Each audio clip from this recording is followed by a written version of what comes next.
नमस्कार। Facebook live हेरेर बस्नुभएका सम्पूर्ण देश विदेशमा छरेर बस्नुभएका नेपाली आमा बुवा दाजुभाइ तथा दिदीबहिनीहरूमा नमस्कार छ। म ज्ञानेन्द्र शाही। हामी आज फेसबुक लाइभमा छौँ र फेसबुक लाइभमा आज हामी स्पेसल कुरा गर्नेछौँ। हामी यो सीमा सम्बन्धीका कुरा र साथसाथमै हामीले यो राष्ट्र र मुलुकमा भइरहेको जो पछिल्लो पटकका जुन सरकारले गरेका गतिविधि र बलिउड नायिका मनिषा कोइरालामाथि जुन हिसाबले अहिले अभद्र गरिने जुन काम गरिएको छ त्यसको विषयमा आज हामी कुराकानी गर्नेछौँ। र यसका लागि हामी देश र विदेशमा छरिएर बस्नुभएका सम्पूर्ण हाम्रा शुभचिन्तक र हाम्रा सम्पूर्ण आदरणीय आमाबुवा दाजुभाइ तथा दिदीबहिनीहरूलाई जसरी अहिले सीमा सम्बन्धी नेपाल सरकारले जुन हिसाबले अहिले सीमा सम्बन्धी नयाँ नक्सा पारित गरेको छ र त्यो नक्सा पारित गरेको कारण हामी सरकारलाई धेरै धेरै धन्यवाद भन्न चाहन्छौँ। र साथसाथमा हामी सरकारलाई धेरै धेरै धन्यवाद भन्न चाहन्छौँ। र साथमा हामीले उठाएको जुन नागरिक आन्दोलन थियो र यो आन्दोलनले पारेका असर र यो आन्दोलनमा अहम भूमिका निर्वाह गर्नुहुने देश विदेशमा छरिएर बस्नुहुने सम्पूर्ण शुभचिन्तक र अभियन्ताहरूलाई हामी धेरै धेरै धन्यवाद भन्न चाहन्छौँ। र अर्को कुरा आज हामी स्पेसल कुरा उठाउनेछौँ। हामीले सीमा सम्बन्धीको नक्सा मात्र पारित गरेर हुन्छ कि बाँकी सरकारले गर्नुपर्ने काम र कर्तव्यहरू के हुन्, अर्थात् हामी नागरिकको स्तरबाट र हामी अभियन्ताको स्तरबाट र हामी जसरी सामाजिक सञ्जाल चलाएर बसेका छौँ त्यो स्तरबाट र एउटा नेपालको सचेत नागरिक भएको हैसियतबाट हामीले खेल्नुपर्ने भूमिकाका सम्बन्धमा आज हामी कुराकानी गर्नेछौँ। र अर्को कुरा, सरकारले नक्सा मात्र पारित गरेर हुन्छ कि यो नक्सा पारित गरेर मात्र हुने कुरा हो कि र यसलाई धेरैभन्दा धेरै यो सरकारले गर्नुपर्ने काम र कर्तव्यहरू के हुन् भन्ने विषयमा आज हामी छलफल गर्नेछौँ। नक्सा मात्र पारित गरेर हुन्छ कि र यसलाई अझै हामीले गर्नुपर्ने डिप्लोमेटिक्स कामहरू, कूटनीतिक कामहरूलाई हामीले कसरी अगाडि बढाउन सक्छौँ भन्ने कुरालाई हामीले मध्यनजर गर्नुपर्ने रहन्छ। र यसका लागि हामीले के गर्न सक्छौँ र हामीले गर्न पर्ने के हो र हामीले यसको इतिहास के हो, हामी किन सडकमा बर्बरी कराइरहेका थियौँ, हामी सडक आन्दोलन किन गरिरहेका थियौँ, लिम्पियाधुरा, कालापानी, लिपु लेकका बारेमा बारम्बार हामीले कुरा किन उठाइरहेका थियौँ र यही कारणमा हामी पक्राउ किन परिरहेका थियौँ, हामीमाथि अभद्र विभिन्न किसिमका मुद्दाहरू किन लगाइएको थियो। त्यति मात्र होइन, हामी यो नक्सा सम्बन्धीका लागि र यो राष्ट्रियताका लागि हामी दार्चुला किन गएका थियौँ र हाम्रा अभियन्ताहरूले बारम्बार यो भूमिका किन निर्वाह गरेका थिए भन्ने विषयमा आज हामी कुराकानी गर्नेछौँ। र अर्को कुरा के छ भने चर्चित बलिउड अभिनेत्री आदरणीय दिदी मनिषा कोइरालामाथि जसरी बलिउड अहिले भारतका मिडियाहरूले जुन हिसाबले तल्लो स्तरबाट उहाँमाथि गरेका जुन हमला छन् त्यो हमलाको हामी घोर भत्सना गर्छौँ र यो विषयमा आज कुराकानी गर्नेछौँ। र तपाईँ सम्पूर्ण साथीहरूलाई म आग्रह गर्न चाहन्छु, यसलाई धेरैभन्दा धेरै सेयर गरिदिनुहोस् र यसलाई धेरैभन्दा धेरै ती नागरिकको माझमा पुर्याइदिनुहोस् र हामी यो विषयमा कुराकानी गर्नेछौँ आज र तपाईँका जवाफ पनि लिनेछौँ। हामी तपाईँलाई आग्रह गर्न चाहन्छौँ र सबैभन्दा पहिला त यो नक्सा सार्वजनिक गरेकोमा नेपाल सरकारलाई, मन्त्री परिषदको कार्यालयलाई र हाम्रो माननीय मन्त्रीज्यू पद्मा अर्यालको जुन मन्त्रालयलाई र पद्मा अर्यालज्यूलाई हाम्रो नेपाली र सम्पूर्ण देशवासीको तर्फबाट र हामी उहाँलाई धन्यवाद दिन चाहन्छौँ। र उहाँले गरेको काम र कर्तव्यमाथि हाम्रो जहिले पनि साथ र समर्थन रहने, यो कामप्रति जहिले पनि हाम्रो साथ र समर्थन रहने भन्ने कुरा पनि हामी तपाईँलाई प्रधानमन्त्री तथा मन्त्री परिषद कार्यालय र माननीय मन्त्री पद्मा अर्यालज्यूलाई धन्यवाद भन्न चाहन्छौँ। र अर्को कुरा, हामी एउटा कुरा के गर्न चाहन्छौँ भने यो नक्सा जसरी अहिले आइरहेको छ यो नक्सा अहिलेको सरकारले बनाएको नक्सा होइन। यो कुरा धेरै कम मान्छेलाई थाहा होला। यो नक्साका सम्बन्धमा हामीले कार्तिकको महिनामा लिम्पियाधुरा, पार्वतीकुण्ड, गौरीकुण्ड, कुटी, गर्ज्याङ, नाभी, गुन्जी लगायतका जुन दार्चुलाका जब ती क्षेत्रफलको आधारमा हामी लगायत सीमा बचाउ अभियानका अभियन्ता भैरव रिजाल, डाक्टर द्वारिकानाथ डुङ्गेल लगायतको टिमले हामीले रिपोर्टर्स क्लबमा सार्वजनिक गरेको नक्सा हो। हामीले रिपोर्टर्स क्लबमा जुन अहिले पछाडि जोडिएको नक्सा छ त्यो नक्सा पहिलो पटक सार्वजनिक गर्ने हाम्रो अभियान र द्वारिकानाथ डुङ्गेल र भैरव रिजालको सीमा बचाउ अभियानले गृह मन्त्रीलाई यो नक्सा उपहार स्वरूप दिएको थियो। त्यही नक्सालाई सरकारले अहिले सार्वजनिक गरेको छ। यो धेरै खुसीको कुरा हो। धेरै धेरै धन्यवाद छ। हाम्रो अभियानले हामीले पहिलो पटक पक्राउ गर्दाखेरि हामीले 7 दिनको अल्टिमेटम दिएका थियौँ यो सरकारलाई र 7 दिनको अल्टिमेट भन्दा अगाडि 3 दिनभित्र सरकारले यो काम गरेको हुँदा हामी सरकारलाई पनि धेरै धेरै धन्यवाद भन्न चाहन्छौँ। र रह्यो अर्को कुरा, सीमाको नक्सा मात्र सार्वजनिक गरेर यो समस्याको समाधान हुन्छ कि बाँकी थप चालिनुपर्ने कदमहरू के हुन्, वास्तवमा हामीले सीमा फिर्ता ल्याउनका लागि गर्नुपर्ने र हामी नागरिकको स्तरबाट सरकारको स्तरबाट थालनी गर्नुपर्ने काम र कर्तव्यहरू के हुन् भन्ने कुरा नै मुख्य कुरा महत्त्व रहन्छ। र आज हामी आग्रह गर्न चाहन्छौँ नेपाल सरकारका मन्त्री र प्रधानमन्त्रीज्यूलाई, नक्सा सार्वजनिक गरेर मात्र हुनेवाला केही पनि छैन। पहिलो चरणमा हजुरले नक्सा सार्वजनिक, प्रधानमन्त्री कार्यालयले नक्सा सार्वजनिक गर्यो, मन्त्री परिषद कार्यालयले नक्सा सार्वजनिक गर्ने निर्णय गर्यो र जुन हाम्रो भूमि सुधार मन्त्रालयले नक्सालाई सार्वजनिक गर्यो, यसमा धन्यवाद छ। तर यो पहिलो चरणको काम मात्रै हो। यदि नक्सा मात्र सार्वजनिक गरेर सरकार यदि चुप्प लागेर बस्छ भने यो सरकार खोक्रो राष्ट्रवादमा छ भन्ने कुरा प्रष्ट हुनेछ। नक्सा सार्वजनिक गरेर नक्सा हाम्रो हातमा हुने, जग्गा र भूमि भारतको हातमा हुने हो भने यो नक्सा सार्वजनिक गरेको कुनै पनि महत्त्व रहँदैन। र थप अब बाँकी चालिनुपर्ने कूटनीतिक पहल, थप चालिनुपर्ने कानुनी प्रक्रिया, थप चालिनुपर्ने तपाईँको जुन प्रक्रिया छ त्यो प्रक्रिया प्रधानमन्त्रीले अघि सारिदिँदा हुन्छ। प्रधानमन्त्री र नेपाल सरकारले अहिले त्यो प्रक्रियालाई अगाडि यदि सारिएन भने, त्यो प्रक्रियालाई अहिले पनि नसारेर सिर्फ नक्सा मात्र पारित गर्ने भनेर यदि प्रधानमन्त्री कार्यालयले सोच्दछ भने, यदि मन्त्री परिषद कार्यालयले नक्सा मात्र सार्वजनिक गरेर खोक्रो राष्ट्रवादलाई जिउका त्यौँ राख्छ भने यो नक्सा त प्रधानमन्त्री कार्यालयले होइन कि हाम्रा अभियन्ताले र हाम्रो अभियानले प्रधानमन्त्रीले पारित गर्नुभन्दा 9 महिना अगाडि पारित गरेको थियो। करिब 9 नभन्नुहोस्, कार्तिकबाट भने पछाडि हामीले अगाडि पारित गरिसकेका थियौँ। यसबाट हुनेवाला केही पनि छैन। र यसका लागि प्रधानमन्त्रीलाई हामीले साथ र सहयोग गर्नुपर्ने काम तपाईँहरू बारम्बार भन्नुहुन्थ्यो, धेरै मान्छेले भन्नुहुन्थ्यो, धेरै मान्छेले कुरा गर्नुहुन्थ्यो सडकमा कराएर के हुन्छ। सडकमा कराएर आज एउटा नक्सा पारित गर्न सरकारलाई बाध्य पारिन्छ। यही हो सडकको तागत, यही हो सडकको शक्तिको कुरा, यही हो नेपालका एउटा सचेत नागरिक र एउटा रेसनल नागरिक र एउटा अभियन्ताको पावर भनेको यही हुन्छ। यसैलाई भन्छ शक्ति। यदि हामी सडकमा नकराइदिएको भइदिया भए, यदि हामीले कुटी गुन्जी र लगायतको यो नक्सा जो अहिले सार्वजनिक गरेको नक्सा सरकारलाई कार्तिकको महिनामा नदिया भइदिया भए आज सरकारले नक्सा पारित गर्दैन। तपाईँ ढुक्क हुनुहोस्। हामी सडक आन्दोलनमा गरिरहँदाखेरि, हामीले ठाउँ ठाउँमा क्याम्पेन गरिरहँदाखेरि, हामीले सडक आन्दोलन गरिरहँदाखेरि र हामीले ठाउँ ठाउँमा हामीले क्याम्पेन गरिरहँदाखेरि, हामीले ठाउँ ठाउँमा क्याम्पेन गरिरहँदाखेरि, हामीले सडक आन्दोलन गरिरहँदाखेरि, हामीले सडक आन्दोलन र विभिन्न क्याम्पेन गरिरहँदाखेरि यही सरकारका मन्त्री र यही सरकारका माननीय मन्त्रीज्यूहरू चुप्प लागेर सुतेर बसेको अवस्था थियो। हामीलाई पक्राउ गरिएको अवस्था थियो।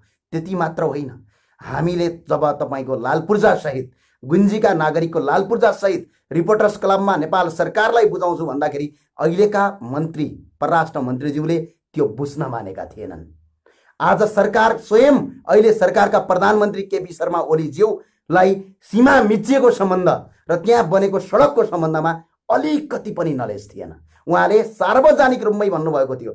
सार्वजनिक रूपमा उहाँहरूले के भन्नुभएको थियो भने त्यहाँ बनिरहेको सडकको बारेमा हामीलाई कुनै पनि जानकारी छैन भन्नुभएको थियो। तर आज तपाईँ सबै नागरिक, एकजना व्यक्ति होइन, तपाईँ सबै नागरिक जो ठाउँ ठाउँबाट, चाहे फेसबुकको भित्तामा लेखेर हो कि, चाहे तपाईँले सामाजिक सञ्जालमा विभिन्न कुरामा लेखेर हो कि, चाहे सडकमा तपाईँको आन्दोलन गरेर हो कि, चाहे तपाईँको ठाउँ ठाउँबाट राष्ट्रका लागि जसरी तपाईँहरूले आवाज उठाउनुभयो, यो आवाजलाई सरकारले सुन्न बाध्य भयो। सरकार बाध्य भएर आज यो नक्सा पारित गरेको छ। यसका लागि तपाईँ हामी सबैले सरकारलाई धन्यवाद दिनै पर्छ। र अर्को कुरा रह्यो, अब यो नक्सा पारित गरेर मात्र त हुँदैन। नक्सा पारित गरेर हुनेवाला केही पनि छैन। यो त सिर्फ नेपाल सरकारले नक्सा पारित गर्नु भनेको, यदि अरू बाँकी कानुनी कदमहरू अगाडि बढाइएन, बाँकी कानुनी कदम यदि अगाडि बढाइएन र यो जिउका त्यौँ रह्यो र यसलाई अगाडि बढाउनै नरहेर जिउका त्यौँ सिर्फ नक्सा मात्र पारित गरेर सरकार यदि ब्याकमा बस्छ भने, सरकार यदि चुप्प लागेर बस्छ भने यसको अर्थ के बुझिन्छ भने सरकार खोक्रो राष्ट्रवाद गरिरहेछ। सरकार सिर्फ आफ्ना अरबौंका भ्रष्टाचारलाई लुकाउनलाई, आफ्ना अरब गरेका भ्रष्टाचार, करोडौंका भ्रष्टाचारलाई लुकाउनका लागि एउटा खोक्रो राष्ट्रियताको नारा दिएको छ मात्रै। जसरी प्रधानमन्त्रीज्यूले पानी जहाज ल्याउँछु भनेर खोक्रो भाषण ठोक्नु भएको थियो, जसरी प्रधानमन्त्रीज्यूले तपाईँ घरमा सुती सुती बस्नुहोस्, घर घरमा तपाईँको चामल पुर्याइदिन्छु भन्नुभएको थियो, जसरी प्रधानमन्त्रीज्यूले के भन्नुभएको थियो चुनावको बेला, घरमा प्रत्येक घरमा ग्यासका पेट्रोलका पाइपहरू पुर्याइदिन्छु भनेर चुनावी बाधा गर्नुभएको थियो। र ठ्याक्क त्यस्तै अर्को एउटा झुटको खेती हुन्छ यदि यो नक्सा पारित गर्न। अब यसको कानुनी मान्यताका सम्बन्धमा तपाईहरु कोही लयर हुनुहुन्छ भने तपाईलाई ज्यादा थाहा हुन सक्छ, तर मैले बुझेको कुरा तपाईले कानुनी मान्यताका हिसाबमा के हुन्छ भने यदि यसलाई थप तपाईको अगाडि थप बाँकी कूटनीतिक पहल थालनी नगर्ने हो भने तपाईको किताबमा जसरी तपाईको एउटा कपीमा तपाईले नक्सा बनाउनुहुन्छ र त्यसलाई छोड्दिनुहुन्छ, जसरी तपाईले एउटा पेन्टिङ गर्नुहुन्छ नक्सा बनाउनुहुन्छ छोड्दिनुहुन्छ, ठ्याक्क त्यस्तै हुनेछ। त्यसको कुनै पनि भ्यालिडिटी हुँदैन, त्यसको कुनै पनि महत्त्व राख्दैन, सिर्फ एउटा जनतालाई भुल्याउने एउटा तथ्य मात्र हुन्छ। त्यसका लागि अब प्रधानमन्त्रीज्यूले थप कानुनी कदम र कूटनीतिक पहल अगाडि थालनी गर्नुपर्छ। भारतले वार्ता गर्न मान्यो, प्रधानमन्त्री भारतका प्रधानमन्त्रीले हाम्रो देशका सम्माननीय प्रधानमन्त्रीज्यूलाई कुरा गर्न मान्यो भने कुरा थालनी सुरु गर्नुपर्छ। नेपाल सरकारले अझै कूटनीतिक नोट भारतलाई दिनुपर्छ। नेपाल सरकारले अझै भारतका प्रधानमन्त्रीलाई हामीसँग वार्ता गर्नुस्, हामीसँग बहस गर्नुस्, हाम्रो पोलिटिकल म्याप यो हो, तपाईहरुको पोलिटिकल म्याप यो हो, तपाईले वार्ता गर्नुपर्छ भनेर प्रधानमन्त्रीले कूटनीतिक नोट अझै पठाउनुपर्छ। यदि प्रधानमन्त्रीले यो कूटनीतिक नोट पठाएनन् भने सिर्फ उही चुनावमा जसरी हावा बोलेर उहाँले चुनाव जितेर आज देशलाई भ्रमलुट गरिराख्नु भएको छ त्यस्तै जनता भुल्याउनलाई एकछिन नक्सा पारित गरेको हुन सक्छ। यो कुरामा सबै नागरिक सचेत हुनुहोस्। यो कुरा भनिरहँदाखेरि केही मान्छेको पेट पोल्न सक्छ, केही मान्छेको तपाईको मुट्टुमा हरि आगो बल्न सक्छ, किनकि जो तपाईको सरकारसँग मिलेर भ्रष्टाचार गरिरहेका छन्, जो सरकारसँग मिलेर भ्रमलुट गरिरहेका छन्, ती मान्छेलाई तपाईको मुट्टुमा आगो बल्न सक्छ। तर आगो मात्र होइन, राको बले पनि हामीलाई फरक पर्दैन, नेपालका कोही पनि नागरिकलाई फरक पर्दैन। यथार्थ भन्ने कुरा के हो? हामीले यथार्थवादी हौं र हामीले यथार्थ कुरा गर्नुपर्छ। यो कुरा सबैले बुझ्न जरुरी छ। प्रधानमन्त्रीज्यूले अब यो नक्सा मात्र पारित गरेर उहाँ चुप लागेर बस्नुभयो भने ठ्याक्कै चुनावमा उहाँले जसरी त्यो एउटा दिमाग साम्रा प्रधानमन्त्रीज्यूको झुटको खेती गर्ने, जहिले पनि झुट बोल्नुहुन्छ, त्यो झुट बोलेको मात्रै ठहरिनेछ। किनभने मैले अघि नै भनिसके यसको भ्यालिडिटीका कुरामा, यसको वैधानिकताका कुरामा के रहन्छ भने तपाईले कपीमा एउटा नक्सा बनाएर घरमा राख्नु र प्रधानमन्त्री कार्यालयले नक्सा अहिलेको मन्त्री परिषदले नक्सा त्यो पत्रकारका अगाडि देखाउनु एउटै रहन्छ। यदि त्यो नक्सा अनुसार थप कूटनीतिक पहल थालनी भएन, संयुक्त राष्ट्रसङ्घमा मुद्दा दर्ता गरिएन, अन्तर्राष्ट्रिय अदालतमा मुद्दा दर्ता गरिएन भने पछाडि यो जस्ताको जस्तै जिउका तिउ रहन्छ। सिर्फ भारतसँगै मिलेर म नेपालमा सकिन लागे, यहाँ मैले अरबौंको भ्रष्टाचार करोडौंको भ्रष्टाचार मेरो मन्त्रीकालमा भयो, मेरा कार्यकर्ताले करोडौं रुपैयाँ कुम्ल्याए, ठाउँ ठाउँमा लुट्न सुरु गरे, नागरिकले अब कहीँ गए पनि छोड्दैनन्, बरु एउटा राष्ट्रवादका लागि एउटा नक्सा म पारित गरिदिन्छु, थप म कदम चाल्दिन, तपाईहरु चुप लाएर बस्नु भनेर भारतका कूटनीतिज्ञसँग कुरा गरिएर नक्सा पारित गरेको ठहरिन्छ। यदि प्रधानमन्त्रीजीले थप कदम चाल्नु भएन भने, प्रधानमन्त्रीज्यूले थप कदम चाल्नु भएन, प्रधानमन्त्रीज्यूले तपाईको यही सिर्फ नक्सा पारित गरेर राष्ट्रवाद गरेको मैले राष्ट्रियता बचाएको भनेर यदि गर्नुहुन्छ भने यहाँभन्दा ठुलो झुट यो संसारमा केही पनि हुन सक्दैन। हामी त्यही भएर आग्रह गरौँ, सबैले आग्रह गरौँ, जो हेर्नु भएको छ आग्रह, नक्सा पारित गर्नु सबैभन्दा राम्रो काम हो। यो कामको सबैले ताली पट्काएर स्वागत गरौँ, सम्माननीय प्रधानमन्त्रीज्यूको र मन्त्री परिषदको सबैले स्वागत गरौँ। तर यो नक्सा मात्र पारित गरेर केही पनि हुँदैन। नक्सा हाम्रो हातमा हुन्छ, नक्सा भारतको हातमा पनि छ, नेपालको हातमा मात्र छैन। नक्सा पोलिटिकल म्याप कार्तिकको महिनामा भारतले पारित गरेको छ। लिम्पियाधुरा, कालापानी र लिपुलेख आफ्नो भूभागभित्र हो भनेर भारतले पारित गरेको छ। त्यो नक्सा हामीभन्दा अगाडि भारतले पारित गरेको नक्सा। त्यतिखेर नै कूटनीतिक नोट पठाएर प्रधानमन्त्रीले गर्नुपर्ने कामलाई प्रधानमन्त्रीले चुप लाएर बस्नुभयो। सम्माननीय प्रधानमन्त्रीज्यूले सर्वदलीय मिटिङ राख्नुभयो, मन्त्री परिषदको मिटिङ राख्नुभयो, भारतसँग म कूटनीतिक पहल थालनी गर्छु, यो आन्दोलन स्थगित होस् भनेर उहाँले भनिसके पछाडि त्यो आन्दोलन हाम्रो स्थगित भयो। त्यो आन्दोलनलाई हामी सबैले स्टप गर्यौं। तर प्रधानमन्त्रीज्यूले झुटको खेती गर्नुभयो र प्रधानमन्त्रीज्यूले भारतसँग कुनै पनि कूटनीतिक पहल थालनी गर्नु भएन। त्यो नगरिसके पछाडि हामीहरूको आन्दोलन सुरु भयो र हामीहरूले गएर कुटी नाभी भन्ज्याङको म्याप बनाउन सुरु गर्यौं। त्यो कुटी गुन्जी र नाभी सहितको अहिले जो नयाँ म्याप बनेको छ, यो म्याप बनाउने मान्छे सिर्फ 2 जना हुन्, नेपालका प्रधानमन्त्री अहिले मन्त्री परिषद होइन। यो कुरा सबैको दिमागमा जाओस्। यो गर्ने काम भनेको भैरव रिजाल, डाक्टर द्वारिका प्रसाद ढुङ्गेल र लगायत हाम्रो अभियानले पहिलो पटक सार्वजनिक गरेको थियो। नेपालको आधिकारिक नक्सा यस्तो हुनुपर्छ। र अर्को कुरा सुन्नमा के आएको छ भने यो नक्सा पहिलो होइन। तपाईहरु सबैले बुझ्नु होला, यो नक्सा पहिलो पटक प्रधानमन्त्रीले सार्वजनिक गरेको नेपालको नक्सा होइन। भारतका विभिन्न मिडियाले के भनेका छन् भने नेपालको पहिलाको नक्सा यस्तो थियो, अहिले नेपालले हाम्रो जमिन लियो र हाम्रो चीनसँग लागेर हाम्रो जमिन लग्यो भनेर अहिलेको नक्सा र अस्ति याभन्दा अगाडिको नक्सा र अहिले पारित गरेको नक्सालाई, दुईटा नक्सालाई मिक्स गरेर भारतका विभिन्न मिडियाले प्रसार गरेका छन्। यो गलत हो। 2031 सालभन्दा अगाडि अहिले प्रधानमन्त्रीज्यूले जो अहिले पारित गरेको नक्सा नै नेपालको आधिकारिक नक्सा हो। सम्माननीय प्रधानमन्त्रीज्यूलाई हामी आग्रह छ, त्यो कुरा बुझ्न उहाँले जरुरी छ। उहाँले भन्नुभएको छ हामीले किताबमा कहीँ पनि पढेनौँ, तपाईँ झुट बोल्दै हुनुहुन्छ सम्माननीय प्रधानमन्त्रीज्यू। 2031 सालभन्दा अगाडिका नेपालका जति पनि किताबमा तपाईँको आधिकारिक नक्सा पढाइ गरिएको छ। जो अहिले लागू गरेको नक्सा 2031 सालभन्दा अगाडि प्रत्येक नेपालको शैक्षिक पाठ्यक्रममा पढाइ गरेको आजसम्म हामीले पूर्व भेटाएका छौँ। स्वयं द्वारिकानाथ ढुङ्गेल लगायतका जो अहिले नक्सा सीमा बचाउ अभियान छ, उहाँहरू नै पढ्दाखेरि अहिलेको आधिकारिक नक्सा पढ्नुहुन्थ्यो। यो कुरा भारतका मिडियाले झुट गरिरहेका छन् र प्रधानमन्त्रीज्यूले झन् भारतलाई झन् फाइदा हुने काम गरिरहेका छन् कि पहिलो पटक मैले नक्सा पारित गर्ने भनेर। यो गलत हो। पहिलो हाम्रो 2031 सालभन्दा अगाडि नेपालमा तपाईँको त्यो नक्सा आधिकारिक रूपमा किताबमा पढाइ हुन्थ्यो र शैक्षिक पाठ्यक्रममा पढाइ भइरहेको छ। र प्रधानमन्त्रीज्यूले के भन्नुपर्थ्यो भने हाम्रो आधिकारिक नक्सा पहिला यस्तो थियो, बिचमा तपाईँको बिचका केही राजनीतिक दलका कार्यकर्ताहरूले, केही राजनीतिक दलका जो देश बेचुवाहरूले नक्सा बिचमा तपाईँको खराब गरे। त्यही भएर पहिलाको 31 सालभन्दा अगाडिको जो हाम्रो आधिकारिक नक्सा हो, यो नक्सा हामी पारित गर्छौँ भनेर भन्नुपर्नेमा उहाँले नयाँ नक्सा पारित गरे भन्नुभयो। त्यो नै पहिलो झुट हो। यसले गर्दा भारतलाई अन्तर्राष्ट्रिय अदालतमा भोलि भारत गयो भने भारतलाई मुद्दा जित्न सजिलो हुन्छ। प्रधानमन्त्रीज्यूले भारतको काम गर्नुहुन्छ, यो कुरा सबैले बुझ्नुपर्छ। चाहे तपाईँको प्रधानमन्त्री कार्यालयका मान्छे किन नहुन्, स्वयं नेकपाका सांसदहरू महोदयहरू किन नहुन्, स्वयं तपाईँको अरू कुनै सांसदहरू किन नहुन्, उहाँ सबैलाई मेरो विनम्र अनुरोध छ, यो कुरालाई हामीले बुझ्न जरुरी छ। र अर्को कुरा के रह्यो भने कूटनीतिक पहल थालनी गरिएन, बाइ द केस कूटनीतिक पहल थालनी गरिएन भने पछाडि यो के हुन्छ, खोक्रो राष्ट्रवाद हुन्छ। र अर्को कुरामा आग्रह गर्न के चाहन्छु भने यो नक्सालाई बाहिर देखाएर सबै नागरिकलाई त्यसमा भुलाएर सम्माननीय प्रधानमन्त्रीज्यू अहिले संसदबाट एमसीसी पारित गर्न खोज्दै हुनुहुन्छ। सम्माननीय प्रधानमन्त्रीज्यू अस्ति भनिसक्नुभयो उहाँले संसदमा, सम्माननीय प्रधानमन्त्रीज्यूले संसदमा बोल्नुभयो र भन्नुभयो कुनै पनि बेला तपाईँको हाम्रो संसदले र हाम्रा सभामुखले अगाडिको ढोकाबाट पछाडिको ढोकाबाट होइन, अगाडिकै ढोकाबाट हामी एमसीसी पारित गर्छौँ भन्नुभयो। त्यो हुँदाखेरि यहाँ षड्यन्त्र के देखिन गएको छ भने नक्सा पारित गराएर एकछिन राष्ट्रवाद जस्तो देखाइदिने, यताबाट एमसीसी स्वाट्टै पारित गर्ने भन्ने कुरा देखिन गएको देखिन्छ। यदि त्यो प्रधानमन्त्रीले गर्नुभयो भने नेपालका तमाम जसरी अहिले सरकारलाई घुँडा टेकाउन बाध्य पार्नुभयो, यो नक्सा सार्वजनिक गर्न प्रधानमन्त्रीलाई बाध्य पारेको तपाईँहरूले गरे हो। यहाँ प्रधानमन्त्रीले आफै गर्ने भइदिया भए यो नागरिक आन्दोलन नहुँदै अगाडि भारतले जब त्यो सडक बनाउनु बेला जब भारतले आफ्नो पोलिटिकल म्याप सार्वजनिक गरेथ्यो त्यही दिनै विज्ञप्ति निकालेर आफ्नो नक्सा सार्वजनिक गर्नु पर्थ्यो। खै त उहाँले स्वयं प्रधानमन्त्रीज्यूले त केसम्म भन्नुभयो भने भारतले हाम्रो नक्सा पारित गरेको पनि मलाई थाहा छैन, हामीलाई तपाईँको गरेको थाहा छैन भन्नुभयो।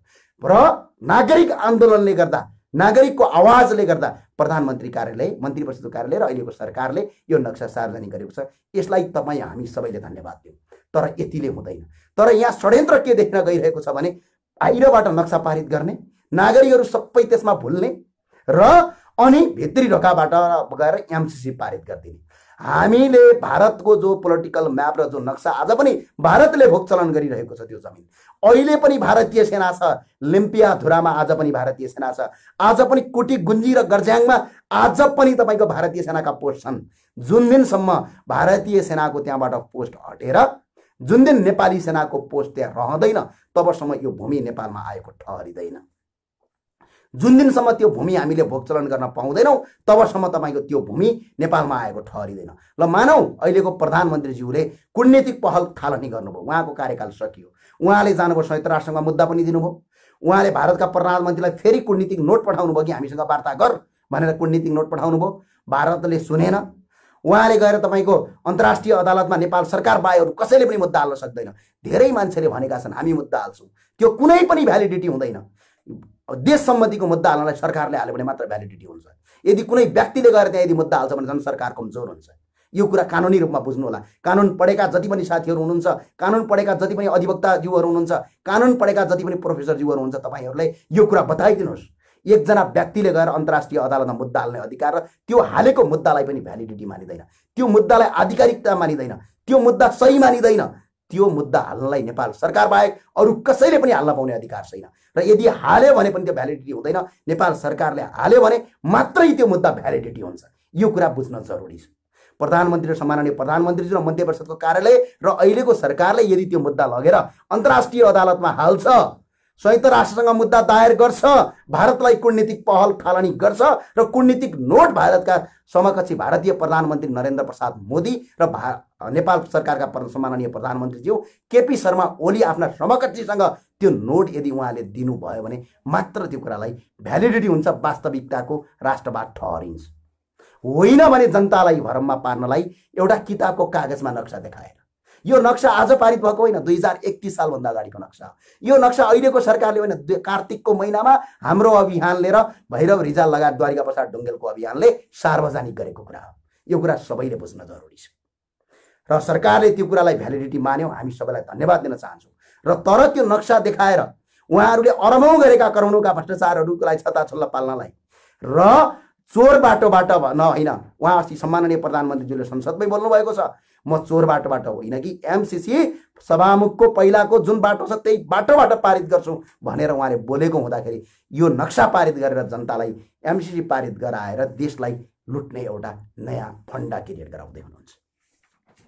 यदि तपाईको यो एमसीसी पारित नक्सा देखाएर एमसीसी यदि उहाँले पारित गरिदिनु भयो भने यसको परिणाम के हुन्छ भने अहिले हामीले त जम्मा विमल पन्तजीलाई फोन नगर्दिन म अनुरोध गर्दछु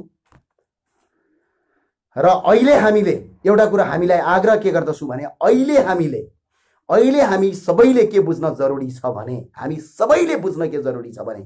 अहिले हामीले करिब 391 वर्ग किलोमिटर जमिन आजसम्म भारतले हाम्रो जमिन लिम्पियाधुरा लगायतको जो जमिन छ टोटल जमिन त टन्नै लगेको छ, यसले ठाउँ ठाउँमा मिचेको छ, तर त्यो जमिन करिब 391 कि 92 किलोमिटर भन्नुभएको छ। सीमा विज्ञसँग यसको यथेष्ट डाटा छ। अहिलेसम्म भारतले हाम्रो उपभोग गरिरहेको छ। तर एमसीसी पारित गर्नु भयो भने 391 वर्ग किलोमिटर भनेको 0% हो। यहाँ 1,47,000 भन्दा बढी वर्ग किलोमिटरमा विदेशीको हस्तक्षेप हुनेछ र विदेशीले हस्तक्षेप गरेर नेपाललाई अफगानिस्तान जस्तो बनाउनेछन्, नेपाललाई तपाईको आफ्नो विदेशी स्वार्थका लागि प्रयोग गर्नेछन्। यो एउटा नक्सा देखाएर प्रधानमन्त्रीले त्यो गर्नुहुन्छ भने यो नक्सा भनेको 1% होइन, यो ठुलो राष्ट्रघात हुन्छ। एउटा उदाहरण दिन्छु। रवि लामिछाने दाईको आन्दोलन भयो, हामी सबै आन्दोलनमा गयौँ। रवि लामिछाने दाईलाई पक्रेर जेलमा हालियो, हामी सबै त्यो आन्दोलनमा नेपालका सबै नागरिकहरू एउटा सञ्चारकर्मी, राष्ट्रका लागि काम गरिरहेको एउटा सञ्चारकर्मीलाई थुन्यो, यो सरकारले गलत गर्यो भनेर हजारौं नागरिक सडकमा आउँदाखेरि यो सरकारले त्यतिखेर के काम गर्यो थाहा छ हजुरलाई? यो सरकारले अरबौंको यानसेलको तपाईको घोटालाका तपाईकोलाई फैसला गर्यो र आफूलाई अरब फाइदा गर्यो। भ्रष्टाचारीले अरबौंभन्दा बढी फाइदा गरे। 62 अर्ब रुपैयाँ यानसेललाई माफी दिने घोषणा गर्यो। सबै नागरिक सडकमा रवि लामिछाने दाईलाई बचाउन गएको बेला यताबाट त्यो निर्णय गरे पछाडि त्यो यानसेललाई बचाउन सकिएन। कोही पनि नागरिक त्यो यानसेलको बारेमा जानकारी समेत पाएनन्। हो, यो सरकार यति धेरै बाटो छ, यो नक्सा पारित गरेर यदि एमसीसी पारित गर्छ भने ठ्याक्कै त्यही काम गर्न खोजेको हो। यदि त्यो काम गर्छ र म 3वटा कुरा भन्छु। पहिलो कुरा, भारतका प्रधानमन्त्रीसँग कूटनीतिक नोट पठाउनु भएन, अन्तर्राष्ट्रिय अदालतमा मुद्दा हाल्नु भएन र संयुक्त राष्ट्रसँग तपाईको यो कुरा उठाउनलाई यदि प्रधानमन्त्रीले गर्नु भएन भने उहाँले जसरी तपाईको चुनावको बेला खोक्रो भाषण गरेर जनतालाई भुलाएर चुनाव जित्नु भएको थियो, त्यस्तै आफूले गरेका अरबौंको भ्रष्टाचार, आफ्ना मन्त्रीहरूले गरेका अरबौं करोडौंका भ्रष्टाचारलाई लुकाउनका लागि आउने चुनावमा खोक्रो राष्ट्रियता देखाएर फेरि चुनाव जित्नका लागि गरेको भन्ने मात्र देखिन्छ। यो कुरा सबै नागरिकले बुझ्नु होला। सबै नागरिक अब एउटा कुरा खबरदारी के गर्नु होला भने म सबै नागरिकलाई आग्रह गर्न चाहन्छु, तपाईँ जुन ठाउँबाट हुनुहुन्छ, तपाईँ जुन पार्टीको हुनुहुन्छ, जुन संगठनको हुन्छ, यसमा केही पनि छैन। हामी राष्ट्रियताको मुद्दामा एकजुट छौँ। आज पनि कुनै पनि दलले राम्रो काम गर्यो भने त्यसको साथ र समर्थनमा छौँ। आज पनि कुनै पार्टीले राम्रो काम गर्छ भने त्यसको समर्थनमा छौँ। आज पनि यो सरकारले धेरै राम्रो काम गर्यो भने यो सरकारको साथ र समर्थनमा छौँ। यो कुरा सबैले बुझ्दिनु होला र यसका लागि म सबैलाई आग्रह के गर्न चाहन्छु भने सरकारले नक्सा पारित गर्यो, यसलाई सबैले ताली पटकाएर स्वागत गर्नु होला। सरकारलाई बलियो बनाउनु पर्छ, यसमा सबैले स्वागत र धन्यवाद दिन। तर यो सरकारले नक्सा मात्र पारित गरेर हुँदैन। यो सरकारले कूटनीतिक नोट भारतका प्रधानमन्त्री नरेन्द्र प्रसाद मोदीज्यूलाई पठाउनु पर्छ र उहाँले तपाईको संयुक्त राष्ट्रमा तपाईको मुद्दा दायर कुरा उठाउनु पर्छ र उहाँले गएर अन्तर्राष्ट्रिय अदालतमा मुद्दा दर्ता गर्नुभयो भने मात्रै यो प्रधानमन्त्री केपी शर्मा ओलीजीको वाहवाही गर्नु होला। होइन भने उहाँले झुटको खेती गरेर खोक्रो राष्ट्रवाद गरेर फेरि जनतालाई भुल्याउने काम गरेर आउनुहुन्छ भने उहाँको खबरदारी गर्न सबै नागरिक एकजुट भएर बस्नु होला। म तपाईलाई त्यही आग्रह गर्न चाहन्छु, तपाईहरुका जवाफ लिन चाहन्छु र तपाईहरुले यो कुरालाई बुझ्दिनु होला, सबैले राम्रोसँग बुझ्नु होला भनेर आज म लाइभमा आएको। लाइभमा आउनुपर्ने एउटा कारण के छ भने अहिले कोरोनाको कहर छ। कोरोनाको कहर भइसके पछाडि हामी विभिन्न च्यानल, विभिन्न पत्रपत्रिका र विभिन्न टेलिभिजन, विभिन्न रेडियोहरुमा हामी जान सकेका छैनौँ। त्यो भएर हामी लाइभ आइरहेका छौँ। तपाईलाई म आग्रह गर्न के चाहन्छु भने यो कुरा बुझ्नु होला। प्रधानमन्त्रीले 3वटा काम अब थप गर्नुभयो। भारतका प्रधानमन्त्रीसँग वार्ता गरेर गर्नुभयो, वार्ता नगरे पनि कूटनीतिक नोट पठाउनु भयो। संयुक्त राष्ट्रसङ्घमा गएर तपाईको यसको बारेमा कुरा उठाउनु भयो, मुद्दा हाल्नु भयो। अन्तर्राष्ट्रिय अदालत हेगमा गएर यसको बारेमा मुद्दा हाल्नु भयो भने पछाडि मात्रै प्रधानमन्त्रीले साँच्चै राष्ट्रवाद गरेको होइन भने जसरी चुनावको बेला घरमै सुती सुती भात आउँछ, पेट्रोलका ग्यासका पाइप घर घरमा आउँछन्, अनि अर्को कुरा के थियो उहाँको पानी जहाज आउँछ, अझ अर्को कुरा कहाँ कहाँ खतरा खतरा आकाश छुने कुराहरू गरेर जसरी उहाँले चुनाव जित्नु भयो त्यही गरेको भनेर ठहरिन्छ। यो कुरा सबैले बुझ्नु होला। प्रधानमन्त्री र अहिलेको सरकारलाई नक्सा पारित गरेकोमा साथ र समर्थन गरौँ। र अर्को कुरा म तपाईलाई जोड्न गइरहेको छु, मनिषा कोइराला। भारतका धेरै मिडियाहरू आज मैले हेरेँ, ती मिडियामा प्रत्येकमा यतिसम्म तल्लो स्तरको कमेन्ट गरेका छन् र भारतका कोही मिडियाहरूले यति तल्लो स्तरसम्म कमेन्ट गरेका छन् कि भारत की खाते हो चाइनाका गीत गाते हो। मनिषा कोइराला भारतमा गएर भिख मागेकी होइनन्। यो कुरा भारतका प्रत्येक मिडियाकर्मीले बुझ्न जरुरी छ। भारतका मिडियाकर्मीहरूले यो कुरा बुझ्न जरुरी छ। भारतका प्रत्येक नागरिकले बुझ्न जरुरी छ। मनिषा कोइराला भारतमा गएर भिख मागेकी होइनन्। मनिषा कोइरालाले गर्दा भारतले अरबौं रुपैयाँ कमाएको छ। मनिषा कोइरालाको फिल्मले अन्तर्राष्ट्रिय जगतबाट तपाईको रेमिटान्स ल्याएर भारतले रोजगारी सिर्जना गरेको छ। मनिषा कोइरालाले गर्दा भारत चम्केको छ। अर्को कुरा, मनिषा कोइराला फिल्म इन्डस्ट्रीमा जाँदाखेरि बलिउडको हालत के थियो, यो कुरा पनि भारतका मिडियाकर्मीहरू हो, भारतका सञ्चारकर्मीहरूको दिमागमा डाल्न जरुरी छ। जब मनिषा कोइरालाले भारतको बलिउडलाई स्ट्रङ बनाउन, भारतको आज अर्थतन्त्रको केही प्रतिशत जीडीपी बलिउडबाट आउँछ, त्यो बलिउडलाई यहाँसम्म पुर्याउनलाई मनिषा कोइरालाले भारतलाई ठुलो टेवा पुर्याउनु भएको छ। र आज आफ्नो देशका लागि उहाँले कुनै एउटा कुरा गर्नुभयो भने, आज राष्ट्रका लागि एउटा कुरा गर्नुभयो भने मनिषा कोइरालामाथि जुन अभद्र व्यवहार गरिएको छ त्यो व्यवहारको हामी घोर भर्त्सना गर्दछौँ। र मनिषा कोइरालाले भारतलाई रेमिटान्स भित्राएको, मनिषा कोइराला भिख माग्न गएको होइन। र यदि त्यो कुरा हुँदछ भने, भारतको यदि हिम्मत र दम छ भने, मनिषा कोइराला मात्र होइन, नेपालका सेना गोर्खा रेजिमेन्टले भारतलाई फिर्ता ल्याउँदा भयो। भारतले भन्न सक्नु पर्यो गोर्खा रेजिमेन्ट हामीलाई चाहिँदैन। भारतले भन्न सक्नु पर्यो यो गोर्खा रेजिमेन्ट हामीलाई चाहिँदैन। जुन दिन भारतले गोर्खा रेजिमेन्ट हामीलाई चाहिँदैन, गोर्खा रेजिमेन्ट फिर्ता हुनुपर्छ भनेर भन्, भोलिपल्टका दिनमा तपाईहरुको भारतको दिल्लीमा पाकिस्तानको झण्डा फरफराउँछ। यो कुरा बुझ्न जरुरी छ। हामी नेपालीको इतिहासमा जाने हो भने भारतलाई प्रत्येक पटक नेपालीले बचाएको छ। प्रत्येक आन्दोलनमा भारतलाई सघाएको छ, अन्तर्राष्ट्रिय स्तरमा भारतलाई सघाएको छ। आज अर्काको देशको नक्सा लिने, त्यही नक्सालाई मनिषा कोइरालाले आधिकारिकताको कुरा गर्नुहुन्छ भने मनिषा कोइरालामाथि यो अभद्र व्यवहार गलत छ। र यदि मनिषा कोइरालाले भारतबाट खान्छ आफ्नो देश जहाँ, अर्थात् भारतबाट छोड भनेर यदि भारतका कुनै पनि सरकारी ओहदा र त्यहाँका कर्मचारी, त्यहाँका नागरिकले गर्छन् भने नेपालमा बसेका 70 लाख भन्दा बढी भारतीयलाई ढग्रो ठट्टाएर खेदाउने हैसियत राख्दछौँ हामी। र भारतका जो व्यापारी नेपाल आएर लुटिरहेका छन् ती लुटेरालाई यो देशबाट बहिष्कार गर्छौँ हामी। यो कुरा पनि तपाईहरुले बुझ्नु होला। उहाँहरू आफ्नो मेहनतले गर्दाखेरि हो। मनिषा कोइरालाले भारतमा गएर मागेर खाएको होइन। मनिषा कोइराला भारतमा गएर भारतको बलिउडलाई यहाँसम्म पुर्याउने योगदान छ। मनिषा कोइरालाले गर्दा भारतले कति धेरै रेमिटान्स भित्राएको छ। मनिषा कोइरालाले गर्दा भारतले कति धेरै तपाईको पैसा अर्काको देशको भित्राएको छ। ठाउँ ठाउँमा मनिषा कोइरालाका फिल्महरू हिट भएका छन्। चाहे अफ्रिकाबाट पनि पैसा लगेको छ, विदेशबाट, विदेशका विभिन्न देशबाट भारतलाई तपाईको अर्थतन्त्र आएको छ। मनिषा कोइराला त्यहाँ रोटी खान गएकी होइन। मनिषा कोइराला नेपालको चेली हुन्। मनिषा कोइराला गोर्खालीकी छोरी हुन्। यो कुरा भारतीयहरूले बुझ्नु जरुरी छ।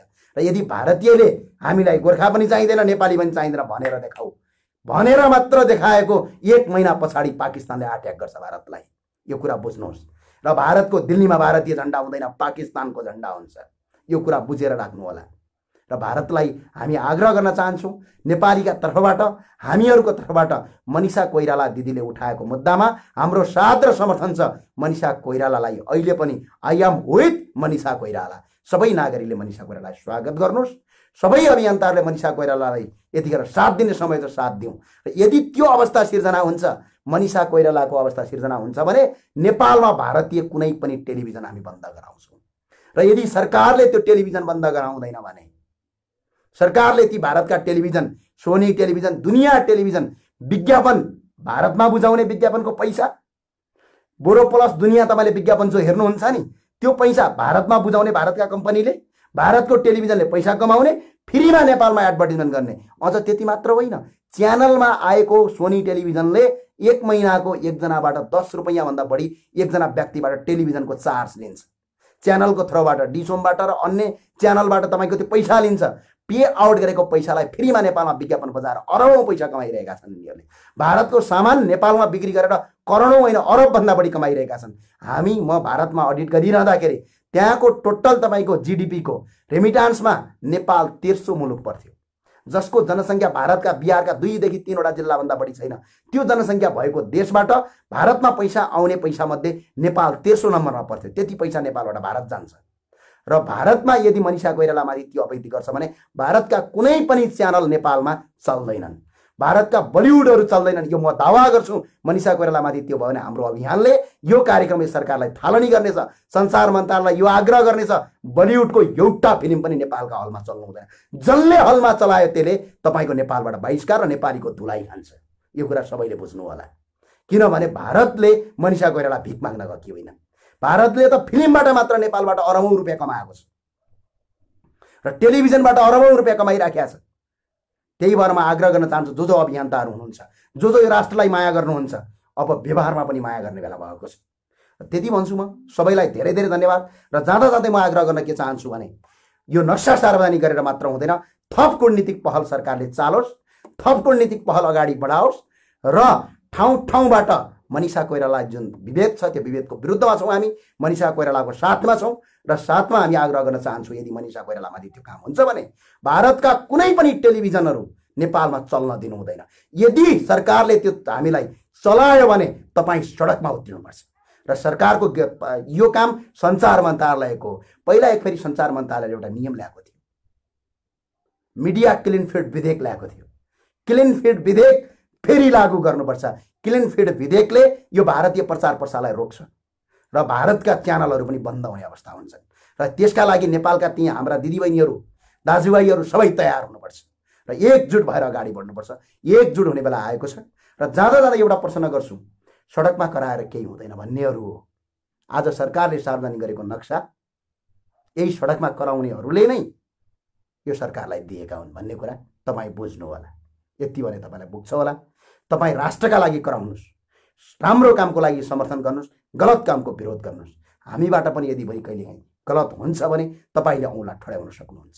तर सच्चा कामका पछाडि तपाईँको हात धोएर लाग्नुभयो भने तपाईँ यो देशको अपराधी हो, यो विकास विरोधी हो, यो राष्ट्र विरोधी हो। यो कुरा तपाईँहरू बुझ्नु होला। हस्, धन्यवाद।